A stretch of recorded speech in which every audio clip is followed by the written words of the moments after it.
In the frozen wilderness, a pregnant white wolf collapses in the snow as a massive black bear steps closer, hunger written in every breath.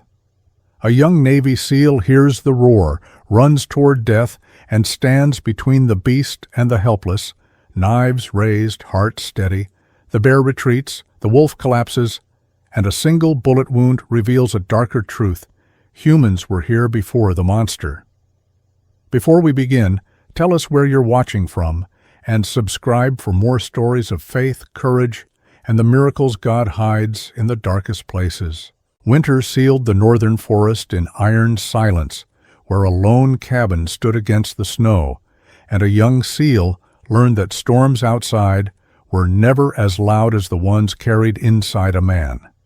The cabin had taught him how to listen again, not to voices, because voices lied, but to pressure and distance, to the way snow settled heavier on the roof before a storm broke, to how the wind changed pitch when danger moved through the trees. Winter spoke plainly in this part of the country, and he trusted it more than memory. He had come north to quiet the noise inside his head, the kind that never stopped even when his eyes were open, the kind that turned sleep into a shallow ceasefire. He told himself this place was temporary, a pause, a reset. Pauses, he had learned, could stretch into years if no one was watching the clock. The forest changed its mind without warning. It began as pressure beneath his ribs rather than sound, a low vibration that tightened his chest before his ears could name it. His dog froze first, not stiff with fear but ready, posture shifting the way a compass needle snaps to north. Something large had entered the conversation. He stepped outside with the knives already in his hands and only noticed afterward how natural that felt. Metal had weight. Weight told the truth. He breathed once, steady, letting the cold burn the fog out of his thoughts. The trees opened into a clearing stripped thin by wind, the ground erased into white. Movement tore across it, black, massive, wrong. A bear, close enough that he smelled it before he saw it. Ahead of it ran a streak of white that stumbled more than it sprinted. The wolf did not look back. It was the way she moved that stopped him, her stride shortened, balance compromised, her body carrying more than herself. The bear surged with the confidence of hunger that had done its math. Predators knew when time favored them. He shouted. It wasn't a word but a wall, a sound thrown hard enough to change the moment. He spread his shoulders and stepped forward, knives raised not to strike, but to declare. His dog flanked without instruction, presence widening the threat, not barking, not charging, just holding ground with eyes and intent. For a heartbeat, the bear recalculated, hunger versus injury, certainty versus pain, then snorted and broke away, crashing back into the timber as if the forest had swallowed its own mistake. Silence fell fast. The wolf took 3 more steps and folded into the snow. He moved before thought could interfere, dropping to his knees as cold soaked through fabric. White fur was matted with ice, breath ragged, eyes blue, impossibly clear, opening just long enough to see him before sliding shut. The shape told him before his hands did. Pregnant, a life within a life. Protocol whispered caution, distance, don't cross this line. Something older spoke louder. He lifted her, the weight wrong in a way that mattered, precious heavy, like carrying a future that did not belong to him. Every step back to the cabin felt like an argument with the forest. His dog followed close, checking angles, pausing when the wind shifted, returning when the world behaved. Inside, warmth tried to claim the moment, and he refused it. Warmth could lie. He laid the wolf where the light was clean and kept his distance, knives visible, hands slow, voice low and even. A cadence learned where shouting killed trust. Her breathing steadied by fractions. When he shifted her leg, metal betrayed itself. A bullet lodged where bone should have been safe. The thought settled colder than the snow. Bears didn't carry rifles. He worked because working kept the past from rising. Cloth, pressure, care without ownership. The dog watched, not anxious, not relaxed, simply aware. The wolf stirred once, a low vibration of warning rather than attack, and he respected it. Respect traveled farther than kindness. Night arrived early, as it always did. He fed the stove, checked the door twice, dimmed the light. The forest pressed its face to the windows and waited. She woke like lightning without thunder, surging from the floor with teeth flashing and purpose overriding pain. The dog shifted to block the angle, buying space without striking. He rose into a guard he hadn't practiced in years, heart hammering, muscles ready to break rules if rules tried to break him. He did not attack. He lowered his center, made himself smaller, let his voice do the work his hands refused. He spoke to the wolf the way one spoke to fire, acknowledging power, offering boundaries, never pretending control. Minutes stretched thin. Her growl softened into breath. Distance became a treaty. She never looked away. He did not ask her to. Mothers did not negotiate when the world had already taken too much. No one slept. He sat with his back to the wall, the dog a quiet pillar at his side, the wolf a white shadow guarding the weight inside her. Fear sat between them, honest and patient. He wondered if saving was only another form of violence, slower and harder to justify. Near dawn, exhaustion won a narrow victory, and he drifted. Warmth on his face woke him. The wolf stood on his chest with careful balance, eyes bright, breath fogging the air. She licked his cheek once, deliberate, then guided his attention toward the stove. A pup lay there, impossibly small, folded into itself like a promise that hadn't learned its words. Something broke in him, quiet and complete. He named them, not to claim but to anchor the moment, keeping the names simple and respectful. The dog leaned in, curious but contained, sensing gravity without language. Joy knocked. He kept it waiting. The bullet returned to his thoughts, the angle, the intent. Someone had aimed and squeezed. The forest outside grew too quiet for that cruelty to be finished.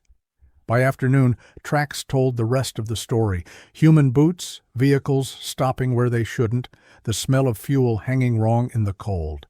He sealed the cabin and breathed with the building until it breathed back. When night settled into stillness, he wrapped the future in warmth and carried it home.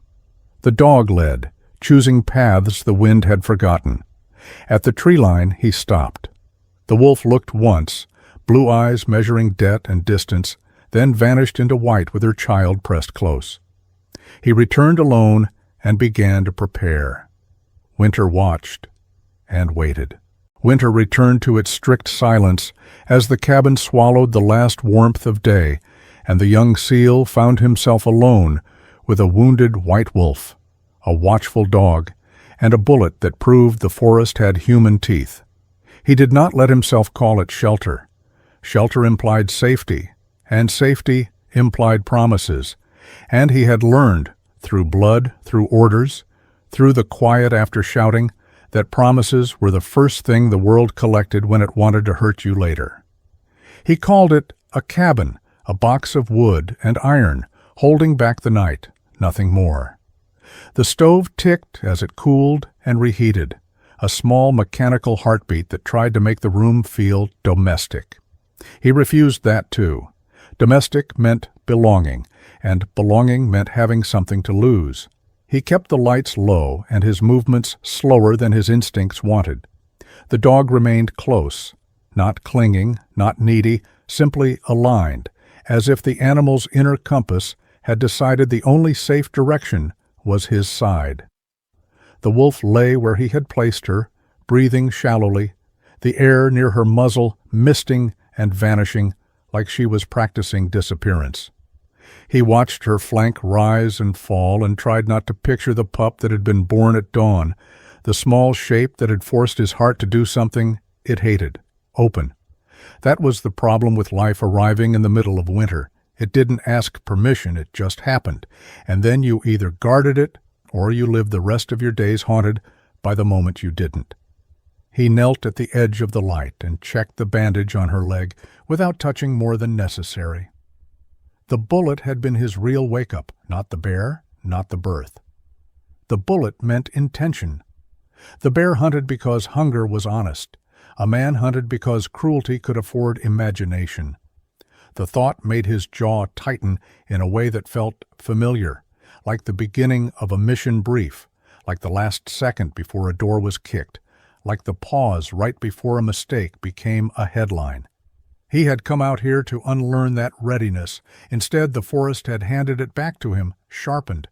He kept replaying the scene from earlier, the wolf's eyes measuring him, the dog shifting to block without being told, his own voice thrown into the clearing like a flare. He remembered how easily his body had chosen violence as a language. It frightened him, not because he doubted his ability, but because he knew how seductive clarity could be. In the teams, clarity came wrapped in purpose: protect, extract, survive. Out here, clarity came with consequences that didn't fit on a report. Out here, there was no chain of command to blame when the wrong decision got something living killed. He checked the wolf's shoulder and ribs for bleeding, then stopped when her muscles tensed and her breathing sharpened.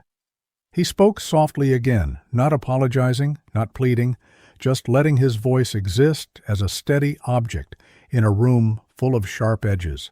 The dog's attention flicked between him and the wolf like a sentry's gaze sweeping sectors. He could almost feel the animal's thoughts, not in words, but in pressure. Hold, hold, hold. The dog had seen him in other storms, less visible ones, and had learned that sometimes the only way to keep a human alive was to refuse to leave. The night thickened. Wind pushed against the cabin like a curious hand testing locks. He moved to the window and looked out without leaning too close. Snow drifted in sideways sheets, turning the tree line into a smeared charcoal line. He saw nothing, which meant nothing was close, or something was close enough to be perfectly still. Both possibilities tasted the same. He caught himself listening for an engine, for laughter, for the careless crunch of boots. He hated that he wanted to hear it, because wanting meant he was already preparing, and preparing meant he had invited the world back into his life. A faint sound from behind him, cloth against wood, a small scrape, made him turn. The wolf's eyes were open. She was not calm. She was calculating. Pain had sharpened her into a weapon. He did not blame her.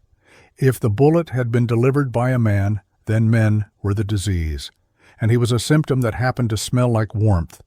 He shifted his weight, showing his hands, keeping the knives on the table where she could see they were not part of the conversation. He realized his heart was beating too loudly. He hated that too. Loud hearts made stupid decisions. He tried to remember a time before he had learned how to read threat from posture. The memory did not arrive. Instead, another memory slipped in uninvited, a training site, a cold early morning, his instructor's voice saying, "Hesitation kills," and the way he had believed it, because belief was easier than thinking. Then he remembered something older, something private. The first time he had lost someone under his protection, the moment after, when everyone told him it wasn't his fault. And he had nodded while his stomach turned to stone because it felt like his fault anyway. That stone had traveled with him ever since, heavy enough to sink any room he stood in if he wasn't careful. The wolf's head lifted, her lips pulled back in a silent warning. The dog did not bark. The dog simply placed itself between them in a way that was not aggression, but architecture. It built a line. He understood the dog's choice as a kind of mercy.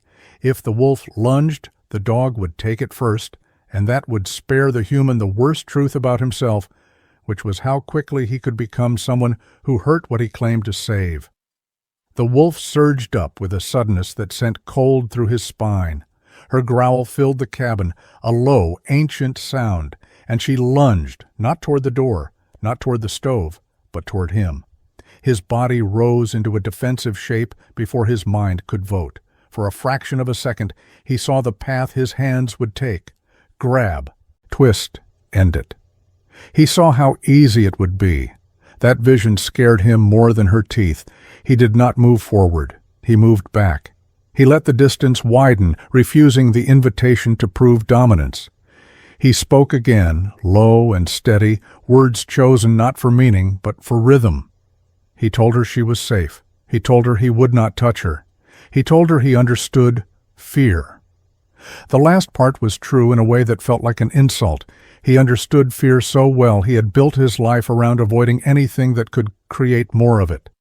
The wolf's eyes stayed locked on him, blue and furious, and for a heartbeat he imagined what she must see. A man in uniform, a man who smelled like metal, a man with hands that knew how to kill, standing in a warm box while her leg throbbed and her belly carried a life that had already been hunted. She snapped once, teeth clacking close enough to make the air hiss. The dog shifted again, not striking, not escalating, only tightening the line. He held his breathing the way he had been taught to hold a weapon, firm, controlled, never wasted. He forced his shoulders to drop. He forced his hands open. He forced his mind to accept a humiliating truth. He could not fix her fear. He could only survive it without making it worse. Minutes passed in a thick, brutal quiet.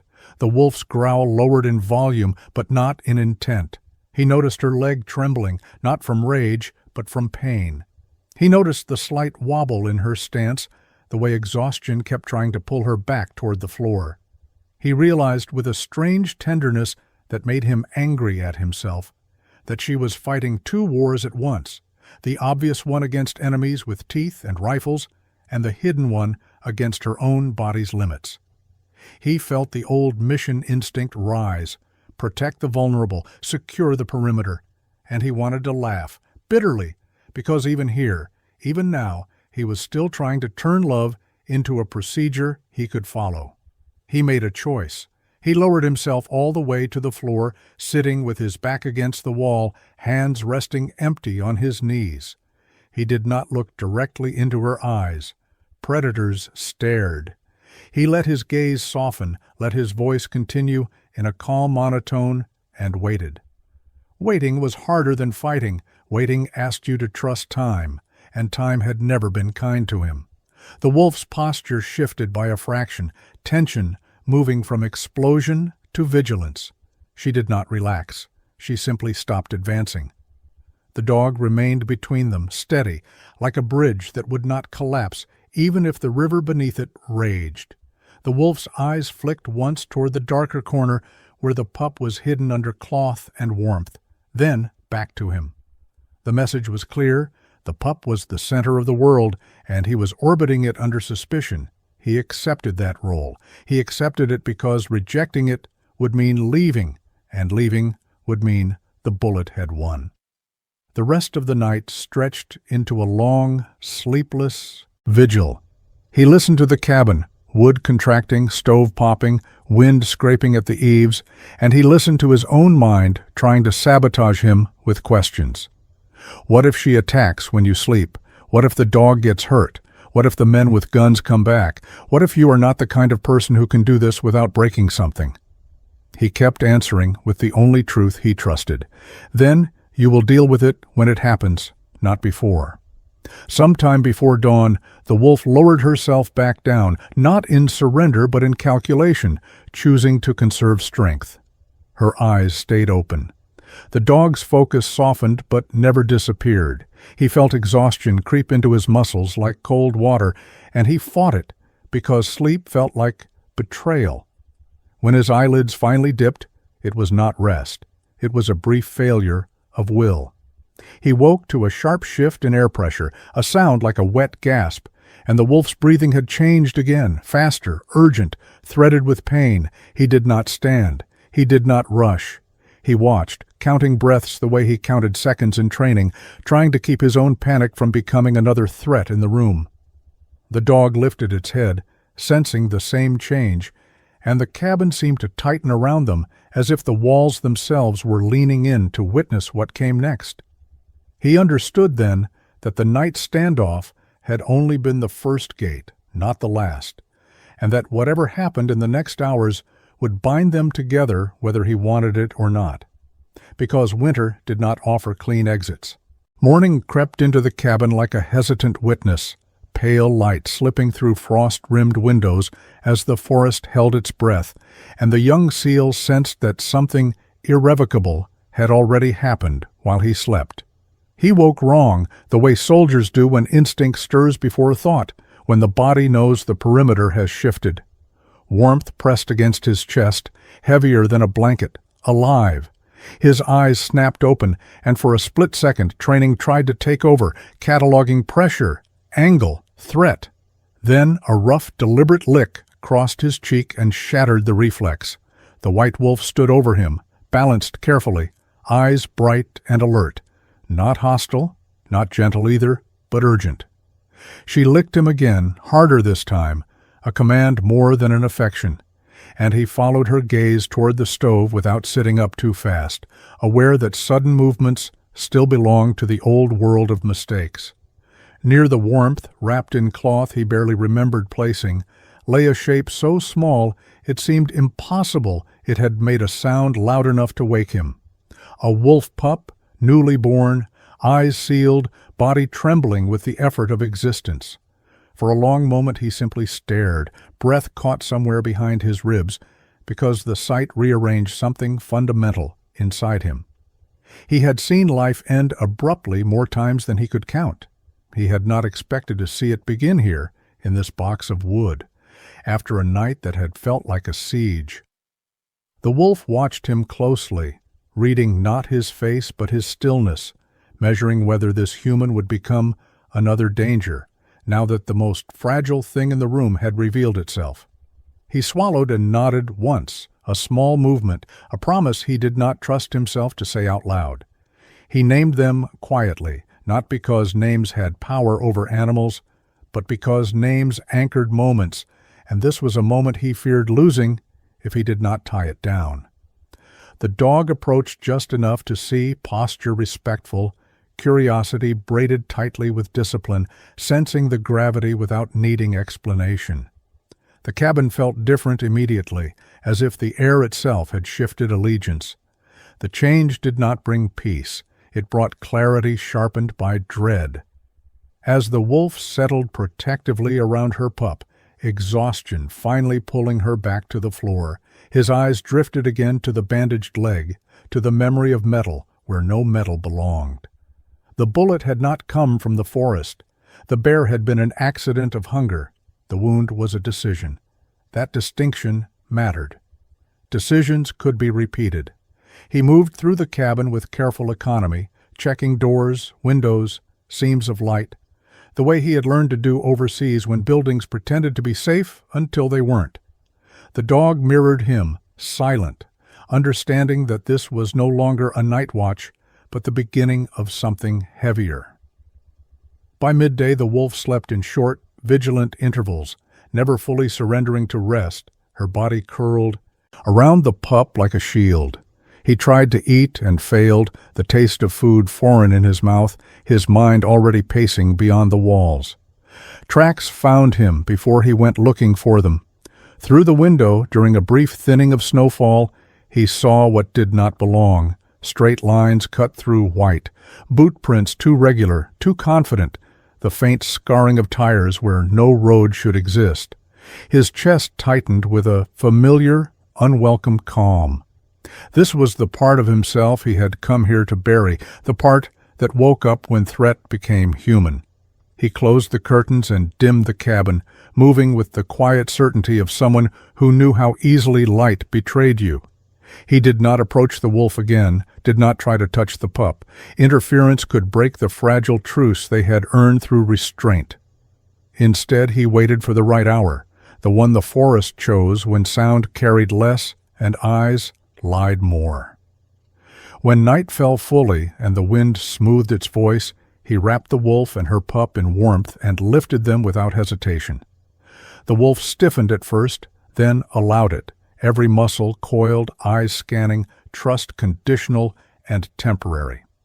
The dog went ahead this time, choosing paths that bent away from open ground, pausing when the forest whispered warnings only animals heard. The snow swallowed their passage quickly, erasing evidence as if the land itself understood the need for secrecy. At the tree line he stopped, heart pounding not with fear, but with reluctance. He lowered them gently, stepped back, and waited. The wolf studied him for a long breath, blue eyes reflecting a calculus older than language. Then she turned and disappeared into the trees, her pup pressed close, leaving behind only the echo of warmth where they had been. He did not follow. Protection sometimes meant knowing when to let go. Returning to the cabin felt like stepping into a different life, one already compromised. He moved fast now, not reckless, but decisive, gathering what he would need if the straight lines outside curved back toward him. He checked the floor, the walls, the old trapdoor he had pretended was just part of the cabin's history and not a contingency. He laid out tools, not weapons yet, but preparations that hinted at escalation.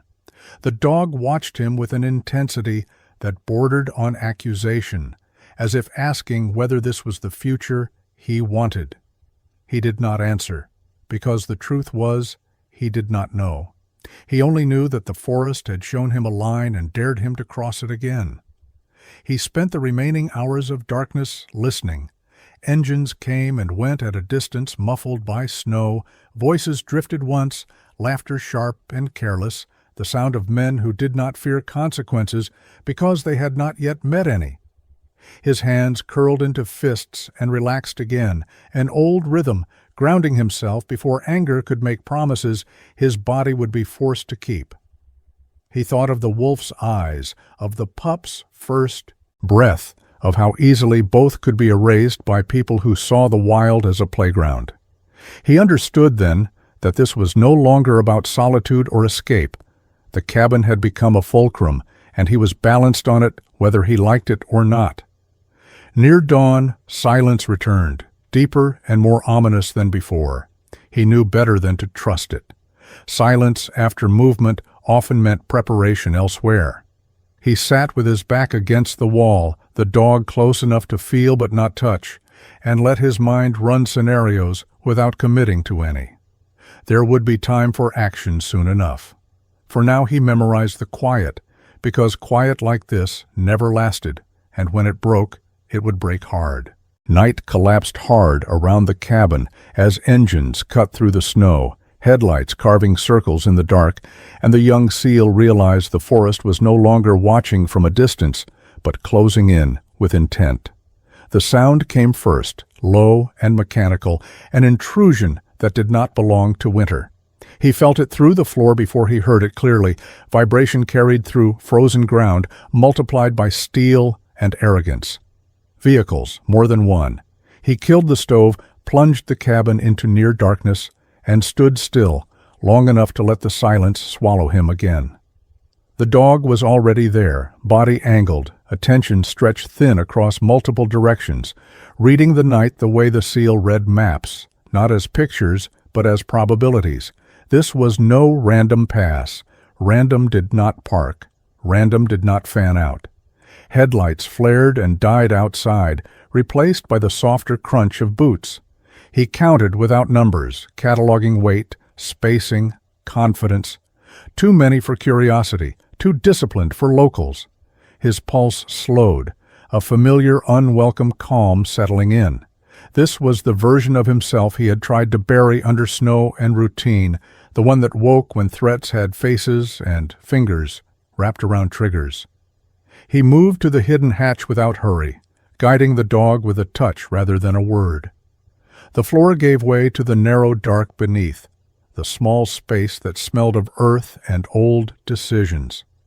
He pulled the hatch closed above them and listened as the cabin was tested. Doors rattled, windows tapped with something metallic and impatient. Voices drifted in fragments, careless, confident, the sound of men who believed the world was divided into things that could be taken and things that could not stop them. He let the anger arrive and pass without giving it a home. Anger made promises his body would keep too eagerly. Instead, he built the room in his head, measured lines of sight, remembered where shadows fell when lights were kicked on. When the first door finally burst inward, the noise felt distant, like it belonged to another life. He waited until they made the mistake he expected. People who believed in numbers always split up. People who believed in gear trusted it too much. When boots crossed the wrong board and weight shifted where it shouldn't, he rose from the hatch like a thought finally spoken aloud. The first man fell without understanding why, breath stolen by surprise rather than injury. The dog moved with him, not attacking blindly, but sealing exits, cutting angles, turning chaos inward. He did not count bodies. He counted seconds, controlled space, let fear do the rest. The cabin became a maze that only he understood. He used light as a weapon, darkness as cover, the sound of breaking glass to herd rather than confront. Shots cracked and tore through wood, close enough to remind him of the cost of being wrong. He felt the familiar narrowing of the world, the way everything reduced to movement and consequence. Somewhere in the back of his mind, a quieter voice asked when this had become inevitable. He ignored it. Inevitability was a luxury for people who weren't bleeding. When the noise thinned, he checked the fallen with the efficiency of someone who had done this too many times. On one jacket, half hidden beneath a strap, he found the mark that turned the night colder than the snow, a symbol he recognized from briefings and rumors, the sign of a network that hunted rarity for profit and called it sport. This was not trespass. This was organized hunger. The bullet in the wolf's leg had a signature now. The realization did not have time to settle. He heard the sound that mattered most, not the clatter of boots or the scrape of metal, but the soft, almost apologetic bounce of something heavy against wood. His body reacted before his mind finished naming it. He lunged back toward the hatch, the dog already moving, trusting the urgency without needing explanation. He wrapped an arm around the animal and threw them both down as the world broke open. The explosion was not loud so much as absolute. Light and pressure erased edges, shoved air out of lungs, turned sound into a blunt object. He felt heat tear across his shoulder, a sharp, invasive pain that tried to claim all his attention at once. He curled around the dog by instinct, making himself smaller, harder, an object meant to absorb force rather than feel it. The hatch slammed shut under his weight, darkness snapping back like a held breath finally released. For a few seconds there was nothing but ringing and the taste of blood. He focused on that, on counting heartbeats, on checking the dog with hands that shook despite his orders to stay still. The animal was alive, breathing fast but whole, eyes locked on his with a question that cut deeper than the shrapnel. He tried to answer with steadiness and failed. His arm burned, wet and heavy, and he knew without looking that metal had found him.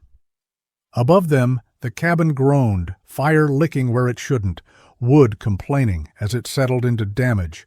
He heard shouting, distant now, confused, angry. The attackers had lost their rhythm. Loss of rhythm was death in waiting. He pressed his back against the earth and let the pain anchor him. Pain meant he was still here. Pain meant he could still choose. The dog shifted closer, a silent weight against his ribs, and for a moment he thought of the wolf, of the pup hidden somewhere beyond headlights and greed. He wondered if this was the cost of interference, if saving one life always demanded payment elsewhere. The thought made him smile, a tight, humorless curve.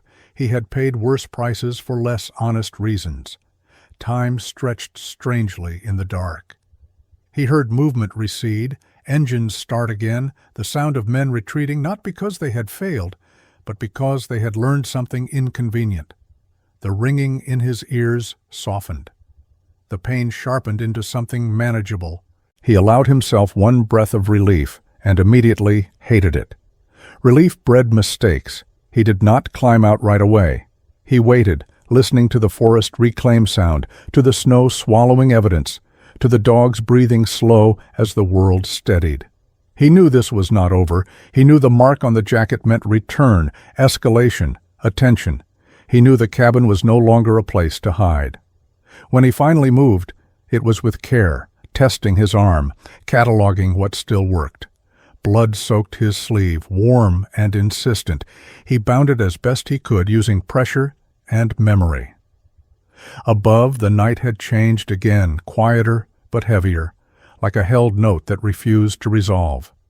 He looked at the hatch, at the thin barrier between him and a world that had decided to notice him. He felt the old resolve settle, the kind that did not shout or rush, but waited patiently for daylight. Whatever came next would not be an accident. Winter had asked its question, and he had answered without speaking. The forest listened, and somewhere beyond the trees, something listened back. Cold earth pressed against his back as consciousness returned in fragments, the forest breathing above him, and the young seal realized the cabin was gone from reach and that something wild had decided he was not finished yet.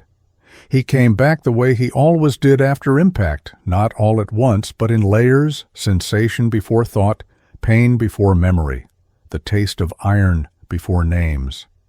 His shoulder burned with a dull insistence that told him the wound was real and recent, bandaged with care that was not human. Snow filtered through branches and broke into drifting light, and for a moment he thought he was still under the hatch, that the dark had followed him outside. Then a shape moved at the edge of his vision, pale against shadow, and the forest rearranged itself into meaning. The white wolf stood a short distance away, body angled between him and whatever lay down slope, eyes steady, unblinking, the blue so clear it felt like a question held open rather than asked. The dog was there too, pressed close to his side, warmth anchoring him to the ground, the animals breathing slow and deliberate, as if counting time on his behalf. He tested his fingers, his wrist, the shallow range of motion his shoulder allowed, and swallowed back the reflex to sit up too fast. Panic would not help. It never did. He took stock the way he had been trained, inventory without drama. He was alive. The dog was alive. The bleeding had been controlled. His weapon was gone, his pack too, stripped away sometime between the explosion and this clearing. The night's violence had not followed him here. The forest hummed with a deeper quiet, one that did not belong to men. He pushed himself upright inch by careful inch, the dog bracing instinctively, weight offered without instruction. The wolf did not retreat. She watched his movement with a restraint that felt earned, not granted, as if the balance between them had shifted but not resolved. He nodded once, a habit from another life, and she turned, padding forward with a confidence that assumed he would follow. He did, because the alternative was to stay and bleed into the snow, and because something in her posture suggested purpose rather than flight. They moved through trees bent under winter's weight, the wolf choosing paths that sheltered rather than exposed, the dog reading her choices and translating them into a pace the injured man could keep. He felt foolishly grateful for the rhythm, for the way motion distracted from pain and thought alike.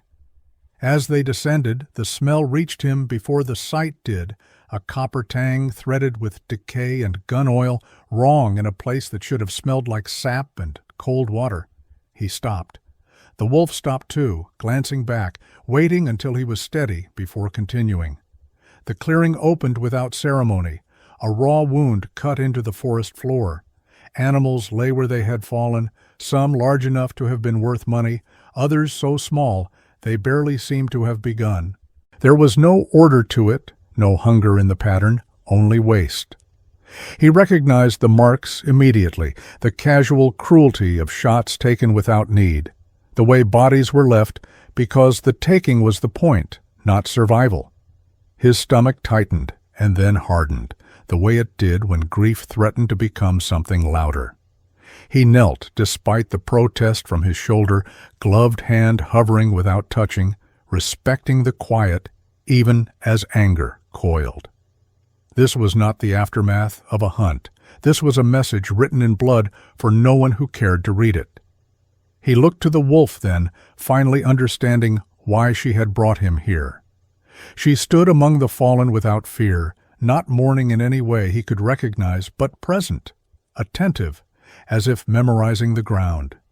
He followed her gaze to tracks overlapping in careless loops, boot prints stamped over paw marks, tire scars cutting through brush. The wolf's ears tipped back briefly, a restrained echo of rage, and then forward again, sharp and composed. In that moment he saw her not as a creature he had rescued, but as a sentinel who had been doing this work long before he arrived, long before men decided the forest was a ledger to be emptied. The thought unsettled him more than the bodies. He had believed himself a protector because it gave his training a clean shape. Standing there he felt smaller, a visitor in a war he had not declared. They moved again, deeper this time, following the line of damage to its end, where the forest closed ranks as if ashamed to be seen. He felt the dog's tension spike and then ease as the path curved away from human scent. When they stopped, the wolf turned to him fully, eyes level with his, and for a long breath nothing existed between them but air.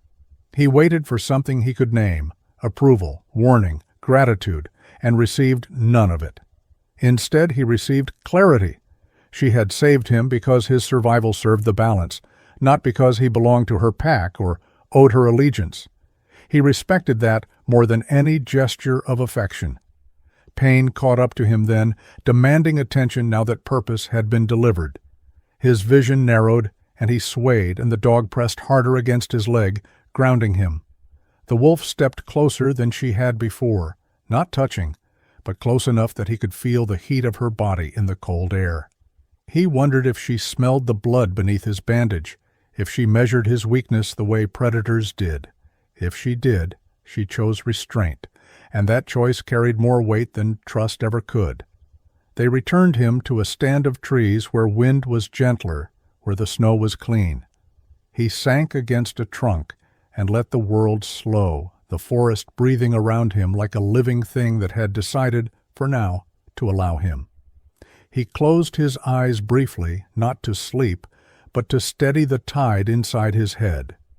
Images from the clearing tried to surface again, and he pushed them down, not because they did not matter, but because they mattered too much to be used carelessly. He thought of the symbol on the jacket, of the organized hunger that would not be satisfied with one night's chaos. He thought of the cabin, damaged and loud with memory, and knew without wanting to that returning there would mean confrontation. When he opened his eyes, the wolf had stepped back, already turning away. She did not linger. She did not ask him to follow further. She moved toward the deeper forest where the snow lay undisturbed and the world had not yet been claimed by engines. Before she disappeared, she paused and looked back once more, not at him, but at the dog. The dog met her gaze without sound, without movement, and something passed between them that did not include the man at all. Then she was gone, white swallowed by white, leaving behind only the sense that a boundary had been acknowledged. He sat there longer than he should have, letting the forest retake its shape, letting pain become manageable. The dog settled at his side, watchful, patient, an anchor that did not require explanation. He understood then that whatever came next would not be decided by chance. The forest had shown him the cost of indifference and the shape of the enemy without ceremony. He would have to answer, not because he was the strongest or the rightful, but because he had been placed in the path and had not stepped aside. As he finally stood and turned back toward where the cabin waited beyond trees and consequence, he felt the weight of that answer settle, heavy and inevitable, and knew the quiet would not last. Snow thickened again as he returned to the broken cabin, pain riding his shoulder like a second shadow, and the young seal understood that hiding was no longer restraint, but surrender. He moved through the wreckage with deliberate calm, every step a negotiation between pain and purpose. The cabin no longer smelled like wood and smoke, but like burned insulation, metal, and the stale echo of violence. He catalogued damage without sentiment. Sentiment dulled edges. The dog stayed close, not fearful, not eager, simply present, reading the subtle shifts in his breathing, the way it always had when decisions hardened behind his eyes. He knelt by the trapdoor, eased it open, and descended into the narrow underground space he had avoided naming for what it truly was. This was not storage, this was memory. Crates waited there, sealed against time and regret, each one holding pieces of a life he had pretended was finished. He opened them slowly, hand steady despite the ache that pulsed through his shoulder, and let the past come back in controlled doses. Uniforms lay folded with care, weapons cleaned and wrapped, tools arranged by function rather than nostalgia. He did not feel relief seeing them. He felt weight. Every item carried an unspoken question. Are you sure? He answered by continuing. He dressed with efficiency, not ceremony, allowing muscle memory to guide him while his mind stayed clear. The dog watched, posture changing subtly as armor was fitted, as old rituals reappeared. He spoke to the animal quietly, not explaining, not promising, only acknowledging partnership. When he finished, he rested his forehead against the cool earth wall and closed his eyes for a breath, letting the pain ground him. Pain meant he would not rush. He checked the perimeter one last time before moving out, scanning the forest edge where tracks had begun to overlap again. Fresher now, more confident. The men had not retreated far. They were gathering, adjusting, annoyed rather than afraid. That told him everything he needed to know. He placed protective gear on the dog with careful hands, aware of the animal's trust and the responsibility it implied. Trust was not obedience. It was a decision renewed moment by moment. He did not look for the wolf. He knew better than to expect her. She had done her part, shown him the truth without asking him to like it. They moved fast and low, following routes the forest offered, rather than paths men imposed. He felt the old focus settle in, not the frenzy of combat, but the quiet clarity that preceded it. At the edge of a ravine he stopped and brought out the device he had carried without thinking, fingers hovering for a moment over the activation switch. Calling for help meant witnesses, reports, an end to anonymity. It meant this would not stay small. He thought of the animals in the clearing, of the pup hidden somewhere in the deep forest, of the symbol stitched onto a jacket with pride. He triggered the signal and felt the choice lock into place. Whatever followed would follow loudly. The enemy camp revealed itself in layers, vehicles masked with branches, temporary structures thrown up with practiced speed, lights kept low but careless. He watched them for long minutes, letting patterns expose themselves. Men moved with the ease of repetition, laughter surfacing and dying quickly, the sound of people who believed themselves unchallenged. He felt anger rise again and pushed it down, converting it into precision. Rage wasted energy, resolve conserved it. He struck the perimeter first, dismantling confidence before confronting force. The dog moved when he moved, not as a weapon, but as pressure, presence, confusion. He used terrain as leverage, darkness as ally, sound as misdirection. Shots rang out sharp and sudden, and then chaos fractured the camp into smaller, manageable pieces. He did not think of himself as heroic. He thought of angles, timing, exits. He felt the wound in his shoulder flare and adjusted, refusing to let it dictate pace. They pushed deeper, closer to the center, where cages waited, stacked and silent.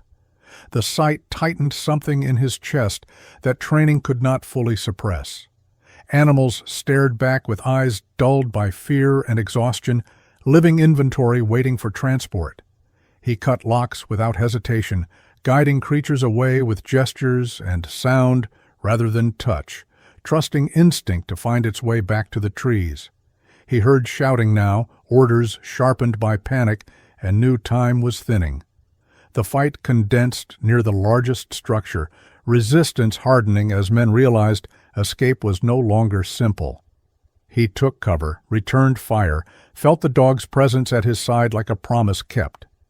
When the first distant thrum reached him, faint but unmistakable, he allowed himself a single breath of acknowledgement.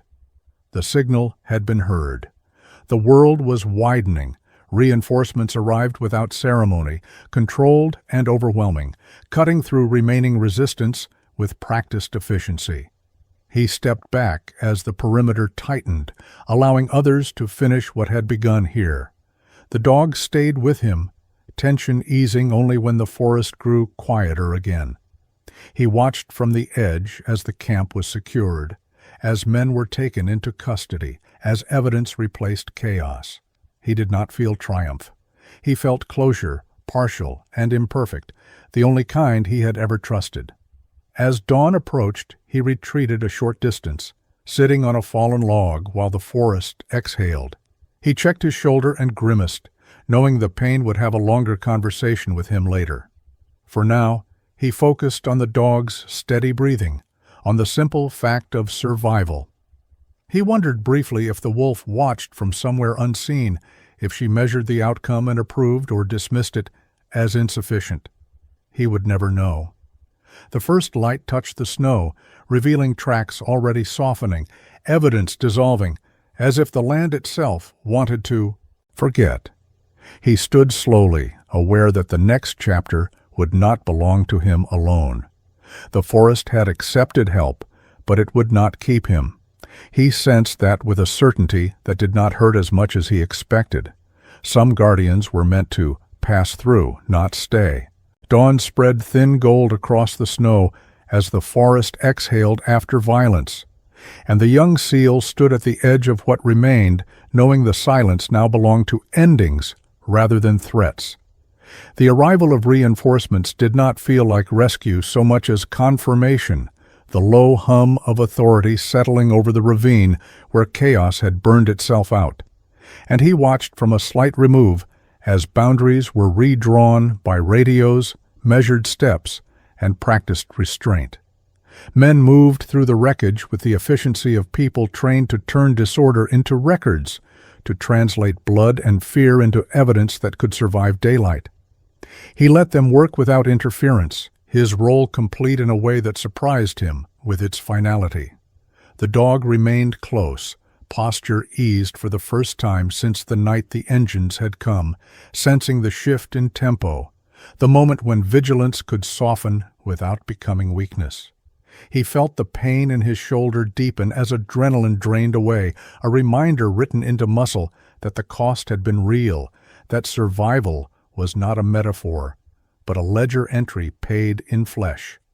He sat on a fallen log and watched as cages were opened fully, not in the urgency of escape, but in the careful choreography of return, animals guided back toward tree line and shadow, instinct waking like memory after a long sleep. He did not follow them with his eyes for long. He had learned that watching departures could trap you in the wrong direction. When the reports were taken and the area secured, attention found him whether he wanted it or not. A commanding officer approached, words measured, gratitude offered, in a tone that carried weight without spectacle. The young seal listened, answered what was required, declined what was optional. He did not recount the wolf or the pup. Some truths did not belong to forms. He felt the old instinct to minimize, to disappear into the margin of the story, and this time he did not fight it. Public acknowledgement moved around him like weather, inevitable but temporary. Cameras would come later, statements polished and circulated, his name paired with phrases that felt too clean for what had happened. He accepted that with a quiet resignation. Recognition had never been the point, and it never stayed long enough to feel like home. As the morning lifted, he walked the perimeter one last time, not as a guard, but as a witness, reading the forest's response to intrusion. Snow already softened the sharpest lines, tracks losing their certainty, the land reclaiming authorship. He paused at the place where he had last seen the wolf, where white had folded into white and left nothing behind. He did not call out. Calling would have been a demand, and he had no right to make one. Instead, he stood still and listened, allowing the possibility that she watched from somewhere unseen, measuring him as she had before. If she was there, she did not reveal herself. That felt right. Guardians of the Wild did not attend ceremonies. The return to the cabin was brief and unsentimental. What could be salvaged was set aside. What could not was left to weather and memory. He removed the boards, gathered the last of his things, and let the place become what it needed to be without him. The cabin had served its purpose as a fulcrum, nothing more. He felt no grief in leaving it behind, only a faint gratitude that it had not demanded permanence. When he stepped away for the final time, he did not look back. Looking back was how roots tried to grow in soil meant to stay loose. The days that followed unfolded quickly, then slowed, then steadied into a rhythm that did not announce itself. Headlines rose and faded as he had expected, his actions framed as heroism by people who needed such shapes to believe the world corrected itself. He answered questions when required and declined interviews when permitted, the dog at his side, a constant presence that grounded him when words tried to pull him into abstraction. The attention made remaining impossible. Places that knew your name did not allow the quiet he had learned to value. So he moved again, farther this time, toward a stretch of winter forest that existed between maps, where snow fell without commentary and roads lost their ambition. He built a new cabin with his own hands, not as an escape, but as a continuation, choosing a place that did not ask to be improved. The work healed him in ways rest never had, each beam placed with intention, each nail a small assertion of order without domination. The dog adapted easily, finding purpose in the margins, alert but not restless, content in partnership rather than command. Nights there were different, not empty but spacious, silence carrying weight without threat. Sometimes, when the wind moved through the trees in a certain way, he thought of blue eyes and white fur slipping between shadows, of a presence that did not seek him, but acknowledged him as part of the same vast system. He did not pursue the thought. Some connections were meant to remain unspoken, preserved by distance. Winter held, then loosened, then returned in gentler forms. He healed slowly, accepting the limitations his shoulder imposed as boundaries rather than failures. He found that he could sleep without rehearsing worst outcomes, that his hands no longer curled reflexively at every sharp sound. The forest taught him patience without instruction, consequence without malice. He learned to listen again, not for danger alone, but for balance. The dog mirrored that learning, alertness evolving into something like trust in the day. On a clear morning, months later, he stood outside the cabin with a cup of cooling coffee and watched fresh snow erase his own footprints almost as soon as he made them. The simplicity of it settled something deep and restless inside him. He did not need to be remembered by the forest, only allowed to remain. Somewhere far from roads and stories, a wolf raised her, young without interruption, and that knowledge felt like a quiet success he did not need credit for. He turned back inside, closing the door against the cold, not as a barrier, but as a choice. And for the first time since he had come north, the silence did not feel like absence. It felt like peace earned through restraint, a life lived not loudly, but correctly, a hero known only to the snow, the trees, and one loyal companion who understood that the greatest victories were the ones that allowed the world to go on without noticing who had held the line. Sometimes a miracle does not arrive as light from the sky or a voice from the heavens.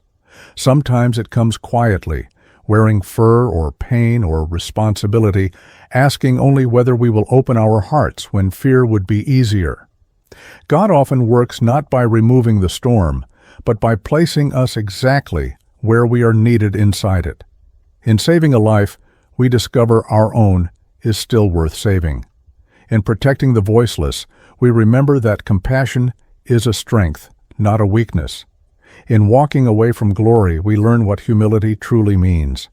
In our daily lives, we may not face wolves or battles in the snow, but we face choices just as real: to turn away or to step forward, to harden or to love, to stay silent or to do what is right, even when no one is watching. This story is a reminder that God's miracles often pass through ordinary hands, and that faith is not proven by words, but by action.